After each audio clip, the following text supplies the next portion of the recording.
Good afternoon and welcome to our first webinar, Goho from Home. It's a series for SMEs, and this week we've got two amazing people joining me. I'm Stacey Rebecca Carlson. I'm the founder and MD of Goho, and joined today I've got Caroline Nugent, who's the HR director at the Financial Ombudsman Service, and we have Simon down there. Hi, Simon. He's hello. Apparently, no, he's an employment solicitor at Robinson Ralph. Unfortunately, Charlotte Johns is poorly. She hasn't been able to make it today, which is a shame. But I'm sure these guys will have enough advice and conversation to keep us all going. So we've pulled together this series as a way of being able to communicate with one another easier and more during this time when we're all at home. And also, we just know that, like, normally there's a lot more interactions. You could talk to people, ask advice, but there's been so many changes that have happened so rapidly. It's quite hard to kind of get information or get people to help out or know who to ask. So we're trying to pull something together to give people advice and to grow networks and opportunities and get people talking to one another. So firstly, I'm going to pass over to Caroline. Do you want to just give us a bit of an introduction about yourself? Yeah, so hello everybody. This is a newbie for me doing a webinar like this from home, so apologies for the backdrop. I'm Caroline Nugent. I'm the HR director at the Financial Ombudsman, but I've actually worked in HR for many years. I'm also on the board of the CIPD, so I'm very passionate about HR, and hopefully we'll be able to give you all some idea of how we've handled things or support for some of you that want some of that during this period. If I now go on to just tell you a couple of bits of what we've actually done at work. So for us, it was really important that we tried to get employees back online as soon as possible.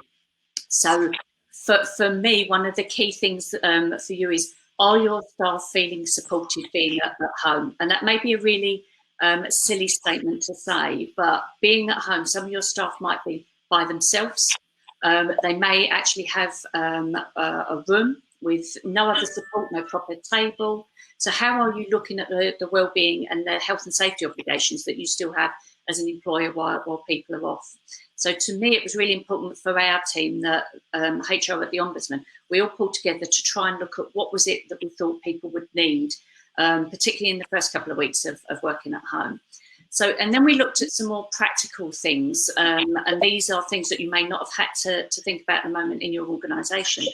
But circumstances, for example, people joining, people leaving. So you may well have people leaving your organisation in the next 3 months.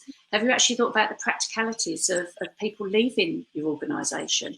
I say for me, that was one of the big things. We have over 2,500 staff, nearly 3,000 staff. So we will still have churn during that period. So some of the practical things that you might have to think about, if people have got laptops that belong to the organisation, how are you going to get them back in? How are you going to get security passes back in? So some real practical things that we've tried to look at as well. And I can expand on some of this later. But also starters, you know, during the period that we're actually going through, we've had a number of new starters, some of them actually in HR at the Ombudsman Service. So for us, it was really important that they have quite a good journey. So not only are they starting a new organisation, they're having to work at home, they've not got that normal interaction with people that you would build. So are they sort of confident enough to ask if they're not sure about something? So small things like that, I think, are really important. We are going to talk about some of the practical issues with furlough and how to work at home during this period. But for me, some of the well-being and remembering that they are still your employees, you still need to check in on them while they're at home is going to be really critical. Yeah, definitely. Yeah, that's really helpful. Thank you. Some great insights. I've jotted a few things down. We'll come back to in a bit. And what about you, Simon? Do you want to give us an introduction and just a quick overview of some of the things you've been doing?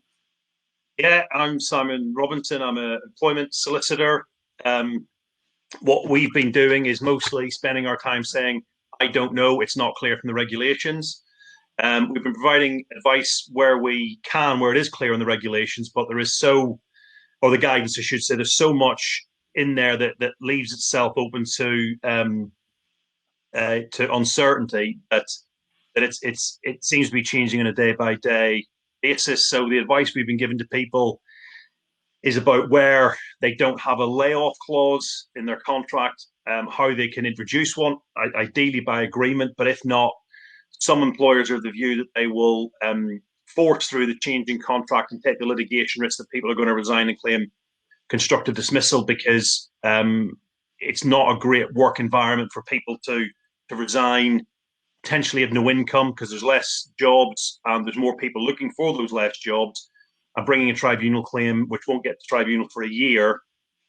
Some businesses where they need to make quick decisions to survive are just forcing it through, and a couple that I've worked with have done it with relative success. So we've been doing that. We've also been giving out free information sheets where we can on the furloughing and all that kind of good stuff, and doing webinars on it as well. So we're kind of trying to provide general overview of what we know, and then apply that, even with the gaps and all, to specific advice for specific clients. Okay. I hope some people are paying you for some of that stuff as well, though, and it's not all for free, because we've got to try and save some kind of economy here. Well, I ended up. I've had to say to people, I'm not going to do any more free inquiries because you can say in front of it all you want, just one quick question, but when there's 200 other people asking you just one quick question, we end up being busy fools. So we'll give out sort of FAQs with heavy warnings in case anyone's daft enough to try and build a policy around a free handout to say you must seek legal advice, whether it's from us or somebody else. I don't really mind. I'd ideally like it to be from us, but if it's from somebody else, fine. But please, what I'd say to people is don't try and make your policies on this on the cheap because you've heard somebody on This Morning give some advice, or somebody on Good Morning Britain give some advice. You really do need to be speaking to employment lawyers or your HR professionals who will know more exactly what you should be doing, or what they don't know because the regs aren't clear. Okay. Yeah, I think that's definitely a takeaway for me, that everything seems to literally change every week and every couple of days. So obviously everything we are talking about here and the advice we're giving is, could literally change every day. Yeah. So I guess one of the biggest topic, we'll kind of get that one out of the way first, is we've kind of had some questions in as well. So if any of you watching have got some questions that you want us to try and answer for you, please put them in the question box and we'll try and get through them. But in the meantime, we're going to ask you first, Simon, and then probably Caroline, you can add to it as well, is what does furlough mean, and what does it mean for me and my team? What do you mean, you specifically on your team, or people's teams in general? Yeah, people's team. Okay. So, furlough is an American term. I think it's not one that's actually been used in English or UK law before. I suppose it effectively means layoff. It's not a usual term, but it's paid layoff in short, and it's going to be the government have agreed to pay this 80% of the salary up to the $2,500 a month limit. I think what people need to be mindful of is a couple of things on that. One, the portal which gives the detail, we're told, isn't going to be up until the end of this month. So, for example, I've got a client this morning who's called and asked about certain people they want to put on it, and it's not clear from the guidance whether those people would go on it or not. So I said, well, if you pay them in April, then you might find out at the end of April when you put it on that they're not eligible, or even if you do, it's not clear when those payments are going to come out. It's the speed with which they're going to be made. So there's delays in the process and a lack of certainty with all those processes. So, but what it is doing is meaning people can, rather than make redundancies, it can keep people in the business. The other thing to watch out for, of course, is there'll be certain people who, because of their salary, so say for the sake of ease, on 100 grand, if you pay them 80% of their salary subject to the cap, they won't reach 50% of their salary, which means they're technically short time working and can claim a redundancy payment under certain circumstances, which I won't bore you with. But you got to be careful that isn't seen as a fix-all for those reasons. One, we don't know, the portal hasn't been cleared yet. Secondly, we don't know when the payment's going to be made. And then that third point as well. So what it can mean for your team is you can potentially keep people on, but be cautious that you've got all the answers at this stage, because we simply don't. So, for example, the question of does annual leave accrue during furlough leave? My view, I have to say, would have been, and probably still is, that it does. And I think a lot of other solicitors would say that. And I would base that on the comparison with layoff. But I've just seen a QC this morning on Twitter who's done a thread saying there's an argument for saying it doesn't accrue during annual leave. So, you know, we just don't know. So employers might say, well, we'll pay it because that seems fairer and I think the most likely course of action. Or employers might say, well, we'll not pay it and let it be clarified. If we need to pay it in the future, we'll pay it then when we've got more money in the bank. Right, that was what I was asking.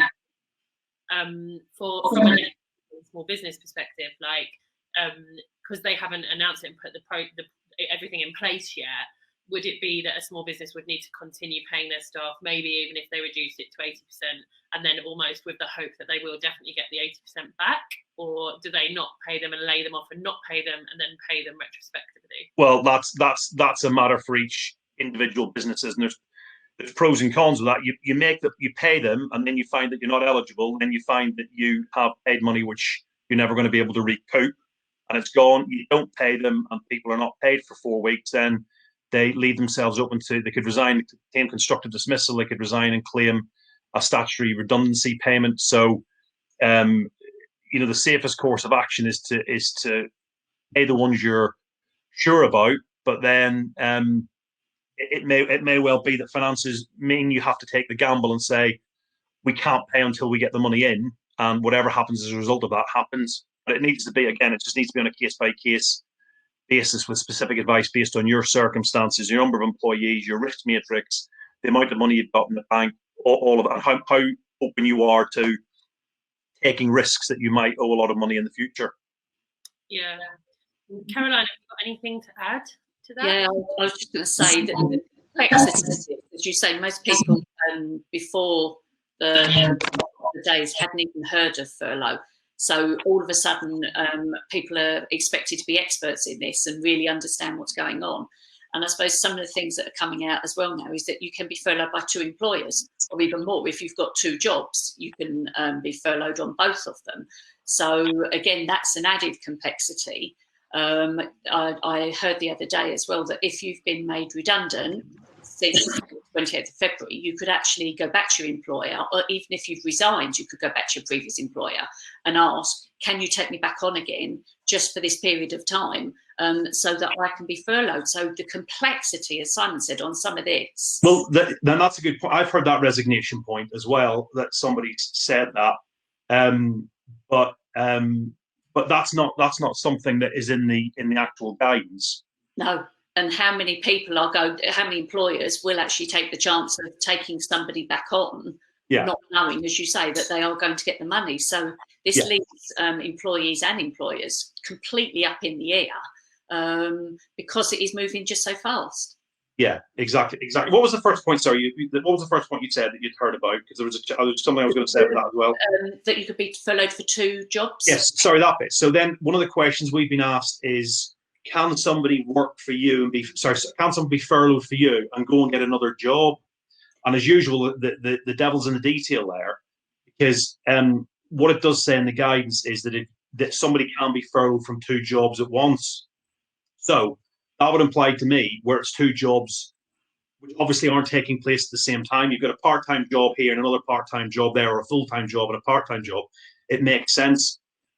So if someone can go get another job, then my guess would be, and it is purely a guess, that they can go and get a job which doesn't compete with their contractual hours, not to get another job which would run during their contractual hours, because A, they wouldn't be available for work, it seems to me, and B, that's not the spirit of what these payments are for. So somebody could effectively get double bubble. Yes. Full pay another job plus get laid off, furloughed. So I think the answer to the question is actually twofold in that, And I've also heard that there's one client who said to me, "Oh, what do you think about me furloughing people and getting them to continue to work?" Absolutely not, because I think what will happen is, that's one thing that is clear, that if you do that, I think people will find themselves heavily fined, probably named and shamed, and have to repay back the money. So it could be the death of a business by abusing that. The shame of this opportunity, of taking that kind of opportunity at this time, I think would be horrendous. Yeah, and I agree. And as I say, it's for employees, if you want to get people back to work after, because hopefully after all of this, we'll get back onto some kind of steady footing. You've got employees who you want to get engaged. If they're frankly going to be really, really angry with you when they are back at work, and you may have tried a couple of things on with them during this period, you've got to think of the long term. Now, they say there are some firms that this is crisis time on money management as to whether you can actually keep going or not. But there are other companies that are slightly bigger that can keep going. And actually, you need to keep those staff engaged, because they say when they come back and things settle down, you're more likely to have sickness, you're more likely to have disengaged. They will leave at some point. Whereas if you treat them as fairly as you can do through this process, hopefully, as I say, when we all get through it, they'll be really engaged with you as an employer. Yeah, when you look at what's happened with that hotel chain up in Scotland, where they dismissed all the employees, told them not only were they sacked to get out of the building immediately, so they effectively were made jobless and homeless in one fell swoop. And then they said, when challenged, it all became public, said, "Oh, it was an admin error." Yeah. I think that kind of negative publicity, or the publicity that the owner of a certain pub chain has got, the negative publicity with his video to staff. I think there's things like that where there is a risk you'll be judged whenever this is all over and done with. Yeah. Not only by employees who see how you treated your staff when the chips were down, but also by other businesses who may decide they don't want to work with a company who displayed unethical behaviours during this time. So I think this is an opportunity for people to shine as being decent people, and I think most people, in my experience, are rising to that challenge. But there are a few less scrupulous people, perhaps, and they seem to be very obvious, because they're becoming high profile because so many other people are behaving properly. What we're saying to clients is, in any communication you're sending out to your staff, whether it's a video message or this kind of thing, or an email or whatever, you've got multiple audiences. It's not just your staff who are reading it, it's the general public at large, because these days everything can go viral, from a disgruntled employee posting it on Twitter. And then you find your name all across the press. So you've got to make sure you're treating people decently, and all your communications are sensitive to the fact that people are going to be very nervous about their job security and future livelihood. Yeah. We've had a question come in, which I've seen. I know HMRC did a webinar yesterday, and I don't think this was answered clearly then actually either. So I'm not expecting you guys necessarily to be able to do it.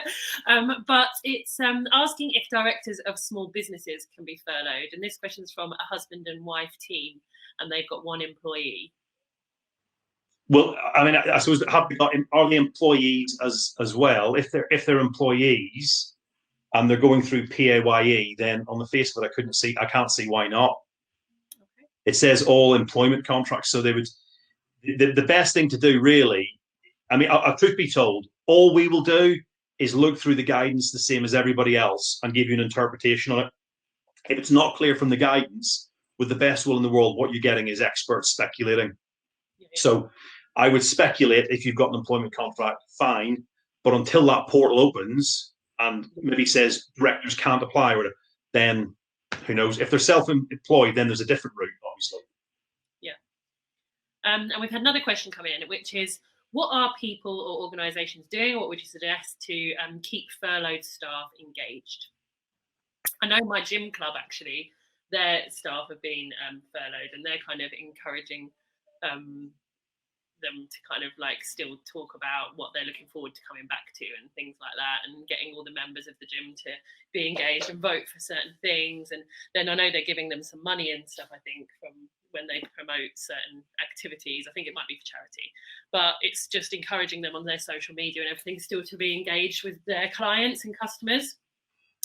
I don't know if that's even allowed, but what about you guys? I mean, again, thinking off the top of my head, I would say the same as if they were still employees in the office. You would still want people to, talk to each other. You would still want people to be engaged and find out, how are you? Just the common things you would do when you go to the water cooler type conversations. You would still want that to happen, because otherwise you're going to come back in 3 months or whenever we do, and it will be very stilted. You will lose a lot of that camaraderie and that team working. So, just things like there's so many social media sites now that people are able to use.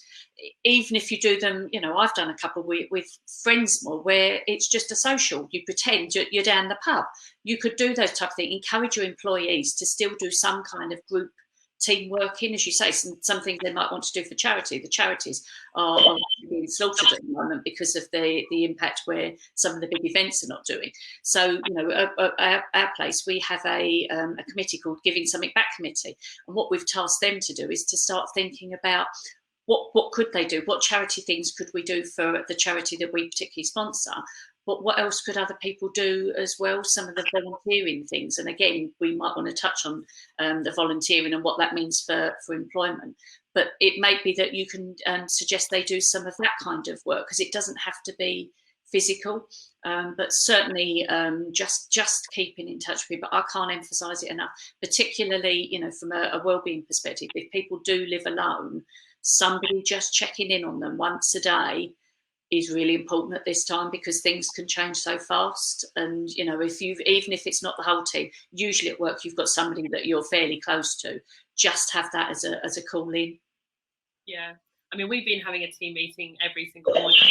We've only talked a few minutes about work, and then talk the rest of the time about what we're looking forward to, or what we've been up to, or funny things that we've seen. It's quite good just to have that keep it conversation going. Yeah. What about you, Kai? Have you got any suggestions? Yeah, I think that kind of everything you both said is right. We have team meetings as well via Zoom, and then a couple of nights we've had beers/wines over Zoom as well.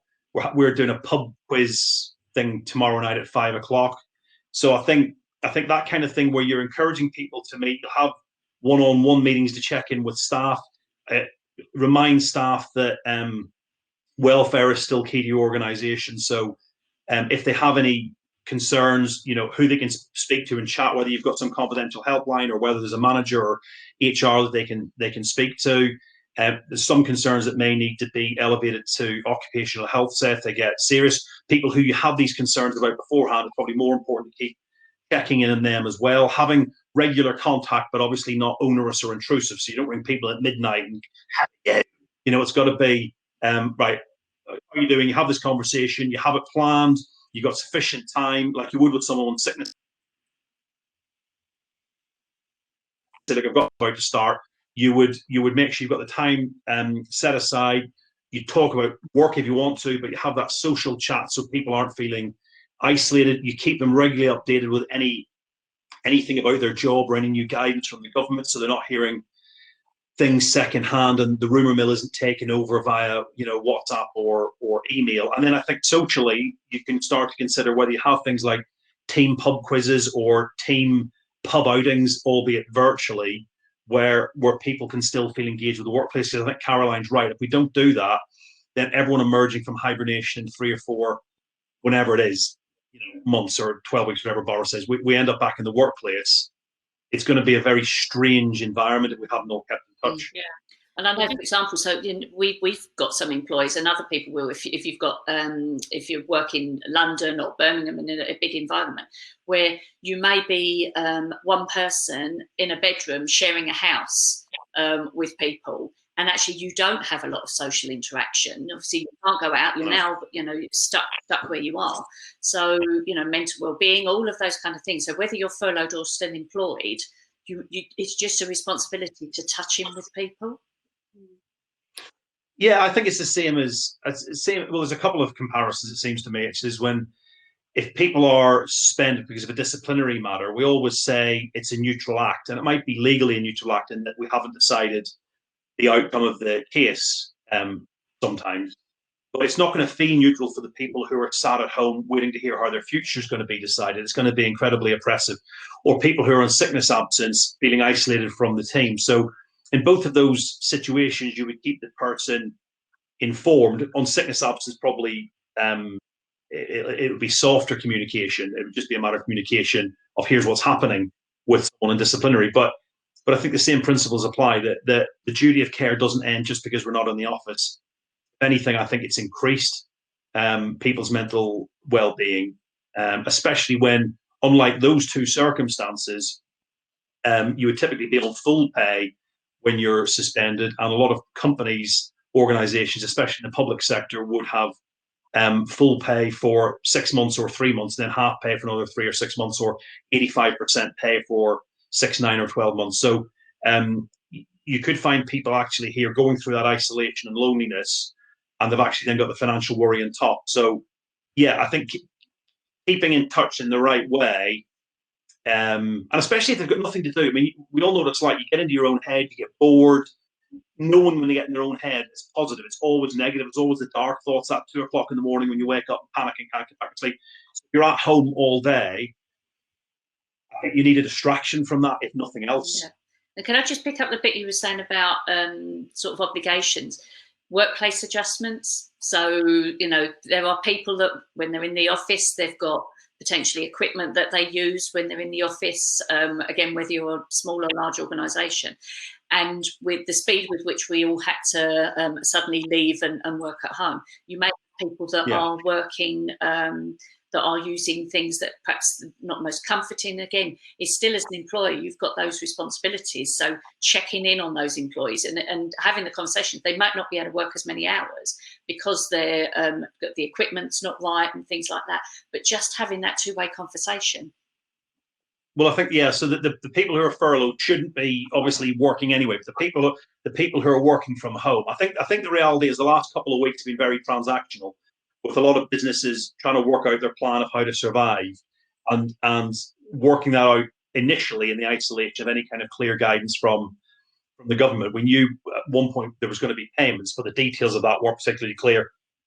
And arguably the details that were released most recently have raised more questions than they have answers. But I think as a result, it was very transactional, and people were focusing more on that. I think as it settles down over the next couple of weeks, that's when we should hopefully see people, employers now starting to think about, oh, right, we got over the hump of it. Right, let's talk about our employees who are their mental health, especially those who are already flagged up to us as having issues such as depression and anxiety, but also people who might have a physical impairment and need a special screen for their computer or something like that, or a special typewriter or a headset because of hearing difficulties. Stuff like that really needs to be put in place if we're expecting people to work from home. So I would hope that even though this is all changing on a day-by-day basis, the changes should hopefully become less seismic as they come in, because we should be getting more and more and more clarification that it's the gaps being filled in. So employers will have a time to become proactive again, rather than what I think we've all been forced into over the last fortnight, which is reactive to trying to keep businesses alive. Yeah. We've had a question saying that the rules say that furloughed staff are not able to do any work for the business. They're just checking, saying how do you plan to keep the staff engaged and part of the business when they're not allowed to actually do any work? Do I assume, like with what we've been talking about, like pub quizzes and like catch-ups and one-to-ones, that wouldn't count as work for the business? No, that's not work. Well, again, this is another example of saying I don't know, because it doesn't specifically say in the guidance that it is or it isn't. But it's not making money for the business. So my guess would be, and I hope it's an educated guess, would be that the government wouldn't be saying, if the government were to say that those kind of conversations were work, they would effectively be encouraging businesses to ignore their employees' mental health, which doesn't make sense to me as being the aim of this. So I would struggle to believe that there will be a question in the portal which says, do you have mental health and team building meetings with your team? And you say yes, and they go, right, not eligible. I can't see that. So the short answer is, as I'm saying a lot these days, I don't know. But common sense, it seems to me, would dictate that you are still able to do those things. And actually, I go and should be able to do them, because I can only imagine what it must be like for people to be. I mean, I'm lucky enough to be able to carry on working and having these kind of engagements, but people who are sat at home not working, they've got kids running rounds, you know? And this kind of answer, to me, there's always this ongoing question of, why did shared parental leave never take off? I think we all know the answer now, don't we? Because it's hard work. Because never, you're just having kids at home. I genuinely am convinced that being a mum taking care of kids in that first year when they're off, that must be the hardest job in the world. Just with kids all the time, you don't get to go for a coffee at lunch. You don't get to have for a cheeky pint or glass of wine at the end of the day. Let's be honest, when you're sat at your desk, you can wander off and have a chat. None of that when you're at home. So if there was ever a genuine mystery about why shared parental leave didn't take off, surely this has clarified it for all of us. Yeah. And I must say, I'm the same as you with having the conversations, because you're still the employer. You've still got a duty to them. So if you're not checking in on them and having those conversations, I think that would be completely alien. So I would certainly be able to justify, from my point of view, why people should be carrying on having those conversations.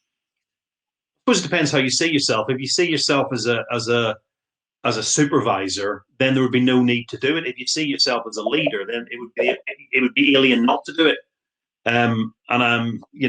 It seems to me that you're right. There is a moral. You might even go as far as to say I'm not a personal injury lawyer, but we have a duty to provide a safe place of work, and it seems to me that providing that kind of support in these circumstances is essential.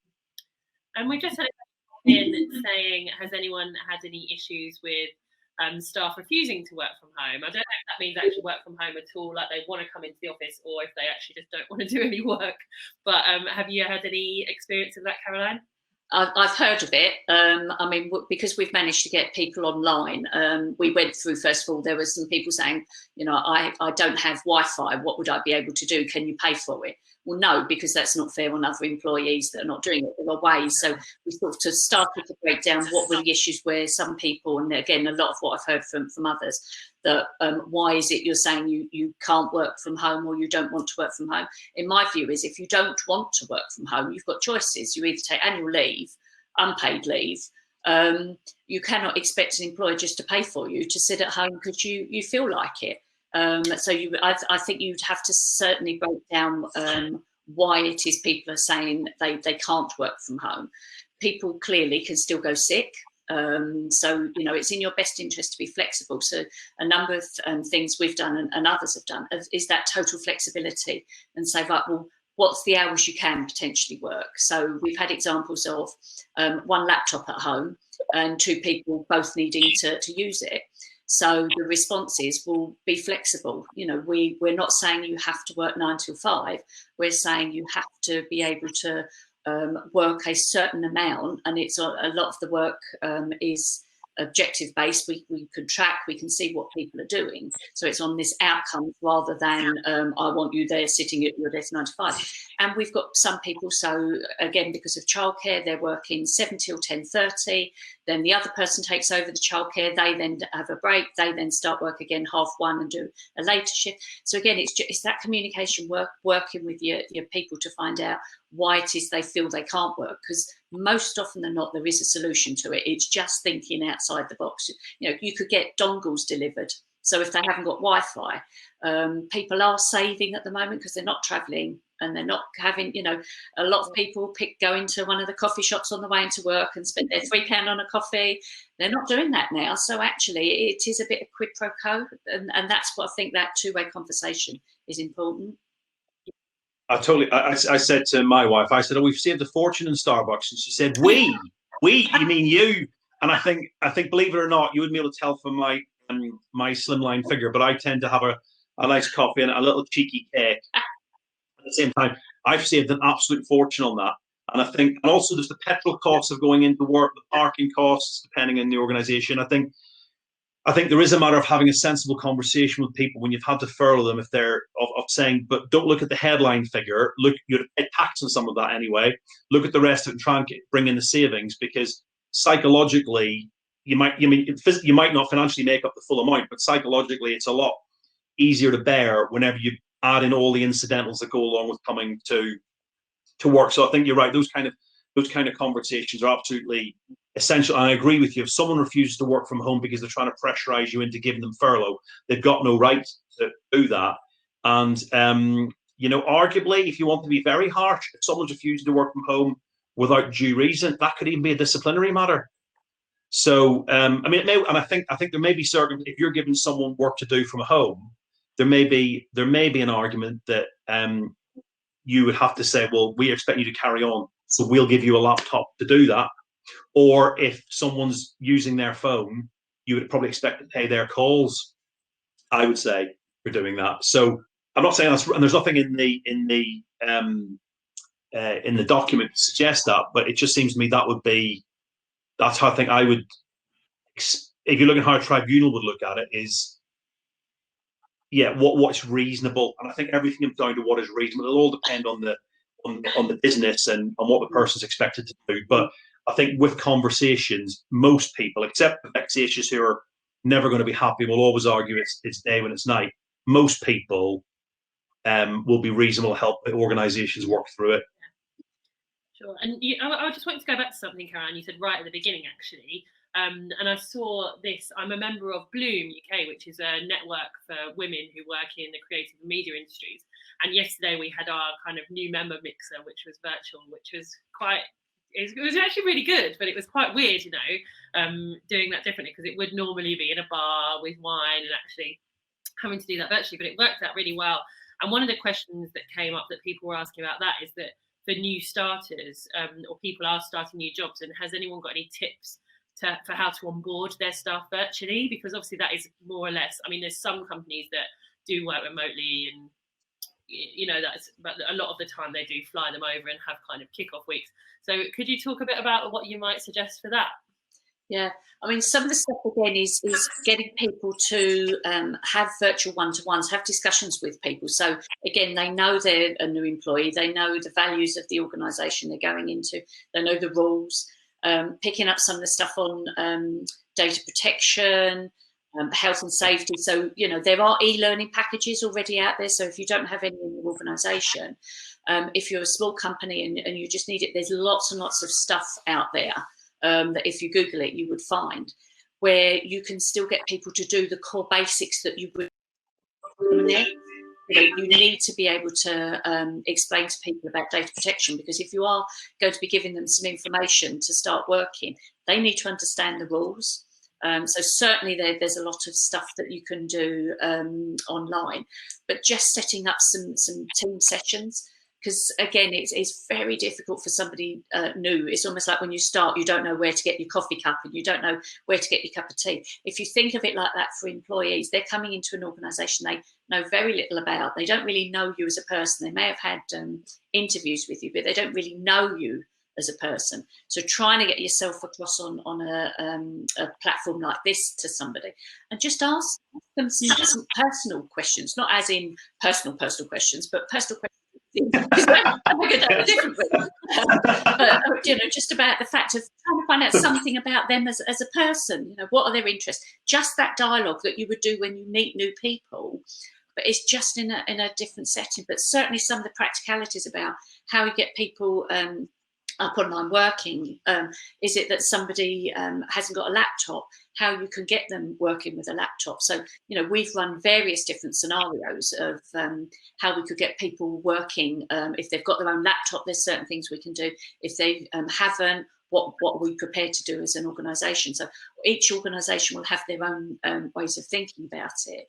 But as I say, just literally happened yesterday. There is if you go onto the government website, you'll see it, where people, when they're starting now, about bringing in your ID. So obviously you all had to bring in your ID, and I would scan and all of those kind of scenarios. So obviously we can't do that. So the government have agreed that you can do it online. And I don't know, as I say, I don't even know if it's been on the press today. And then once we're back into the normal way of operating, you then have to do the verification checks and really check. But just things like that, some real practical scenarios of checking that the person you're getting in is the person that you think you interviewed. There are some ways that you can do that just from asking questions that you might have asked them through the interview, because these things happen. We know, not all employees, unfortunately, are as honest as everybody else. So just testing out some of that stuff, I think, is important. Yeah, I think that's right. I think the data protection thing is important as well. That if people are printing, they know what they can do with printing off documents and just shoving them in the bin. And they shouldn't really even be shredding them and chucking them in. There's special, for confidential documents, there may be higher rules at your organization. Certainly as solicitors, we can't just even shred it in the office. We've got to send it off to some fancy shredder chap who does it. Costs a fortune, but there you go. So, and I think the other thing as well is that life does go on. So we last week got instructed on our first disciplinary case with behavior that's been exhibited during the furlough, not furlough, so this person's working at home, and advising on that, and advising another client on how they conduct disciplinary hearings by Zoom. So you've got the rep in one place, you've got the hearing, and you've got the thing, and you can have separate rooms so that they can go and have a little conversation and come back into the main room, all that kind of good stuff. So I think you need to set out to people what the disciplinary rules are, because if you're having a Zoom party and someone suddenly comes out with something sweary or sexist or racist, you want to be able to say, you've had the training on this. There's no, I'm not suggesting that if someone says something racist, you have to train people not to be racist. Obviously, that'd be ridiculous. But at least you've set down the rules. And if there's targets and stuff to be met, that there's been performance training and people know exactly, or if there's group discussions going on between employees or managers and employees, that employees know how they raise grievances or whistleblow, all of that still applies. So those kind of onboarding discussions, I would arguably say, are more important now than they were before. Yeah. I'll give you an example. It didn't happen at my place. It is somewhere I knew of previously, where, as you say, we've all got, not all of us, some of our kids are older, but we've got kids running around. You may leave your laptop open and just make a cup of tea. When you come back, your lovely child has been on, sent some emails, done some wonderful things on your laptop because you didn't control or delete. So a little tip for people, don't let somebody send something on your laptop because you're responsible for it. And as I say, it's so easy for a child, they're so techno now, to just come on and do it for you. Yeah, a simple thing as well is when you're having these calls, the judges, I haven't had one yet, but the judges, I don't know, it's just employment judges or all of them, I assume, in one of the courts or tribunals, has said that they want to make sure whenever you go to a court or tribunal, you've got a suitable background. So you don't have, your picture of the Shawshank Redemption or whatever up behind you, that you've got something that looks semi-professional. Frankly, this is the only wall in our house that doesn't have tacky wallpaper, hence why I'm sat at this angle. I'll let you into a secret. So in order to keep my team entertained and my executive, who when we'll go to our exec call, they all think I'm mad anyway. After day 2, I thought I've had enough of plain walls. So in the study where I work, I actually purchased a lovely big seaside scene of a beach and stuck up on the wall behind me. So I didn't do it for today because I didn't think it was appropriate, but just things like that, or getting kids to put posters up on the wall behind people, just again, a little bit of fun. That's absolutely, that's fine, I guess. But I suppose if you're having it, I tend not to wear a suit anyway, but if I was in tribunal, I would certainly have a shirt and tie and jacket on. I'd be wearing pajama bottoms or tracksuit bottoms down below. And I'm hearing a lot of solicitors are doing that. I suppose it's saying to people, if you're having business meetings by Skype, you've got to go to that. You've got to have that virtual meeting in the same way you would have your face-to-face meeting. Certainly, the bit that they're going to say, and that kind of stuff as well. And I think the also thing as well is you see a lot of people sort of half jokingly saying this on social media, and of course this doesn't apply to me because I'm an angel. But a lot of people saying that 9 o'clock is coming a lot earlier every day. And it's the risk, I suppose, of people starting to think, 4 o'clock, well, it's nearly clocking off time. I'll just start having a little cheeky glass of red, and then maybe having to have a meeting and doing it whilst they've had a drink inside them. So I think it's making people clear, and maybe I'm being overly cautious, that alcohol policies still apply when you're working. Actually, I know it sounds odd when you're at home, but you are still working between whatever and whatever. Yeah, absolutely. I was just going to touch quickly actually on something, Caroline, you when we were talking about the onboarding, and it was one of the original questions that we had in, was about, I know this is a really quite a big question actually, but we can just touch on it, about has the law changed regarding recruitment and employment? Because I know personally, I, for example, was in Tesco's the other day, and because they're so desperate to hire so many people really quickly, they said their normal recruitment processes are out the window and they just want people to start immediately. So what does that mean for everybody? Like, is that across the board, or, you know? So yeah, and it's organisations that are prepared to take certain risks, because none of this is risk free. As I mentioned, the decision yesterday that's coming where you can actually online check now people's verification, I think does help. But yeah, no, I'm aware organisations like Tesco's have literally you send your CV and then 3 hours later you're employed. Now in a normal organisation that would never have happened, but we are in crisis setting.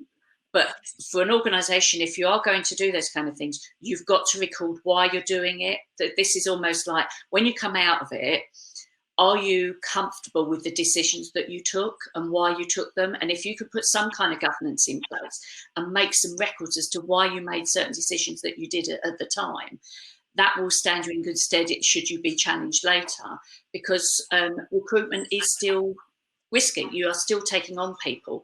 I mean, for some organisations where, for example, in the shops, if you are just going in and doing loading up shelves, or are you putting someone straight onto a till? So you may, again, want to look at different things that you're doing depending on the type of jobs that you're employing people into. But checks you want to be able to do. As I say, they've put the facility in now. But if you can't justify a decision you're doing now when you're out at the other end, I think that's when some of this will come back to bite organisations.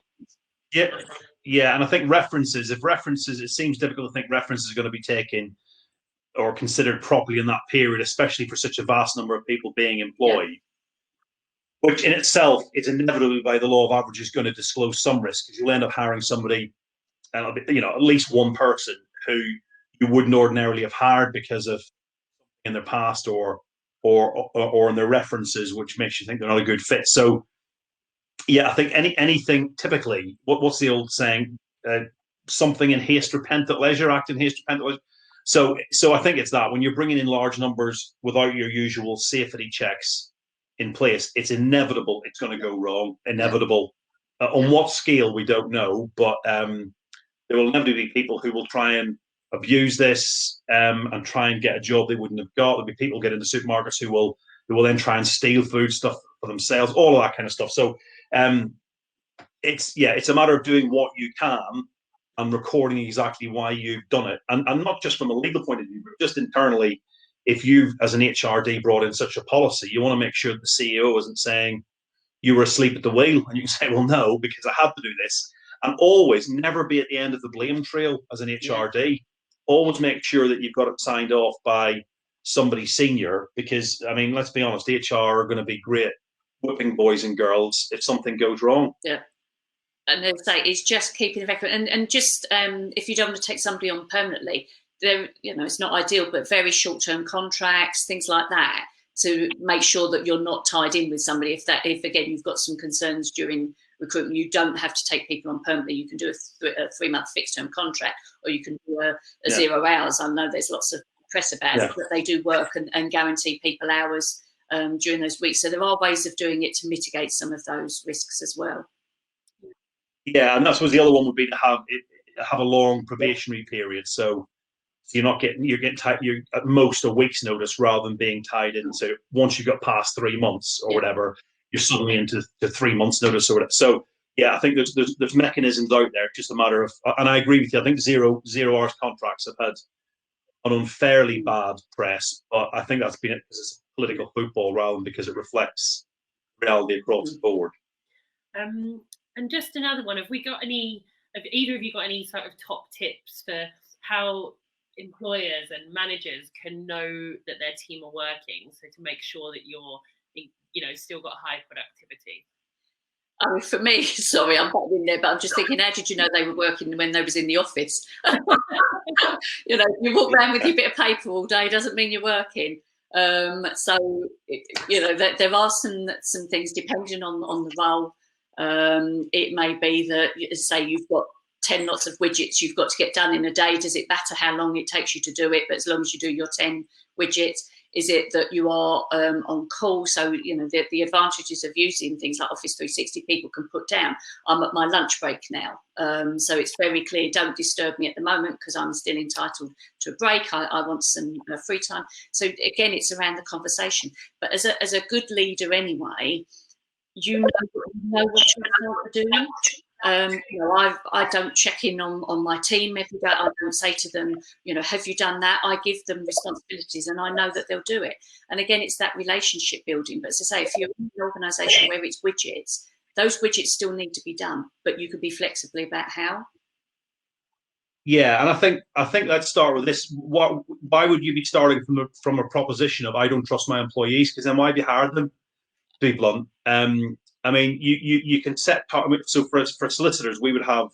I can see what everyone's recording, so I can see whether someone spent an hour during the day, some are doing 6 hours a day. But then if they've done 1 hour, chargeable. It may well be because the other 6 has been doing marketing stuff or drafting some free Q&A or something. So I think really, if you start from the proposition of I don't trust them and I want to catch them out, you're going to drive yourself mad. If you start from the place of I do trust people, but it's just making sure people remain motivated throughout this period, then you can always set targets, whether it be on a daily target of I need this work done today or by lunchtime, or weekly targets or monthly targets. You can always set some kind of agenda for people to comply with, in the same way that you would in a performance improvement plan. You would have to do something there. So if you're that suspicious, you would do it like that. It wouldn't be as formal as a performance improvement plan, but it's and really, I suppose you can't set targets for your team. That says more about you than it does your team. Okay, we've just got a couple of quick questions. We've only got a few minutes left, but we've been asked, and I know this is just going to be our opinion, but are we all going to get taxed to death when we finally come through the other side of this? Yes. Somehow, right? Yeah, I mean, I actually had this conversation at home last night, and yes, somebody's got to pay for it, so I think we'll all be paying for it in our taxes, but that's my personal opinion. It's not all free money, is it? We're trying to keep society going. Yeah, I mean, personally, I think people like Benedict Cumberbatch should pay for all of it. All these high millionaire celebs, they should do it. But I suspect we're going to see high tax for a long time to come. Yeah. And I suspect the other thing as well, I suspect we're going to see fines and prosecutions for people who've abused the system, and rightly so. And then I think we'll see employment tribunals for people who have been underpaid, whether it's holiday pay or whatever. I think once we come out of it, we're going to see, interesting times. I suppose they always say there's no such thing. What is it? Taxes and death are the only 2 things that are certain. I think it's 3 things: taxes, death, and employment law. Okay, we're just sort of picking up on the fact of, you know, employers' renegation on decisions. So, you know, they say, oh yes, go on furlough and I'll give you your job back at the end types, and they renegade on that. Again, there are things that people can do. So the reputation of the company, all those things that we've talked about, there's lots of challenges going to be happening at the moment. And for me, if you have the conversation with an employee and you say to them, you're going to furlough, you're going to bring them back at the end of it. If you don't, there is a case there for unfair dismissal. So those kind of conversations, I think, are really important. Yeah, I think another thing as well, I think, is, although the 3 of us are talking heads, is making sure you don't, as I think I said at the beginning, you don't base your policy on what you've seen in a webinar. To be blunt, you go and take specific advice. And you know, if you do base your policy on what you're going to do based on what you've seen in a fact sheet or a webinar or what Martin Lewis has said on the telly, well, then frankly, you deserve to get sued. Don't you? I mean, you know, take proper advice, and the advice may be, as we've said today, we don't know, but at least you'd rather have that than relying on something which just isn't true, or is wishful thinking, or is a misinterpretation. Yeah. And we've got one more really quick question, and then we're just going to have to wrap up. But if you can try and give us something quickly, any thoughts on whether consultation with affected staff, for example, if you're already in a planned restructure, which wasn't arising from coronavirus, but as part of business as usual, can it still be meaningful and fair? I mean, if I talk from a HR perspective, and then someone might want to say from a lawyer, yes, as long as you consult with, you know, if you've got trade union, obviously you need to consult, or an employee rep. As long as you're doing that and you're going back on people's questions, you're still allowing time for FAQs, you're still using statutory timelines if there's enough people being made redundant. Yes, you can still do a reorganisation because BAU still has to happen. But you've got to be able to evidence, if challenged after, how you did that, how you followed the rules, how you gave people the opportunity to ask questions, to challenge and things like that. I have nothing to add. That's spot on. I'm an employment lawyer, you see. No, it's good. It's good. Okay. I'll just get my coat. Bye. Have we got any more closing comments, you guys? We've got a couple of minutes. That's all. I mean, for me, it's just that things are moving so quickly. You know, you turn the news on and something changes overnight. So it's trying to work within a pragmatic setting. And do what you think is the right thing if you can. I know it's very, very challenging, but try and do the right thing. So say when you come out as an employer or an employee after, you feel that you did what you could for the situation. Yeah, I think the key to employment law has always been and always will be reasonable. And if you are reasonable, 9 times out of 10, I mean, all right, there's some intricacies with, equal pay and tutoring and that kind of stuff. Generally, if you are reasonable, you won't go far wrong. Okay, well, that brings us to the end. So thank you, everybody who has tuned in live. And thank you, Caroline and Simon, for all of that advice and talking so much, which is good because I was worried I didn't know how I'd keep it going. Everybody who has tuned in, we've also got a poll. If you can just click on that now and just answer those few questions for us. If you've got any feedback or any suggestions for other topics or anything else you want to know, you can email hello@thisisgoho.com and we'll send out information. But next week we're going to carry on with this series, but we're going to focus on technology.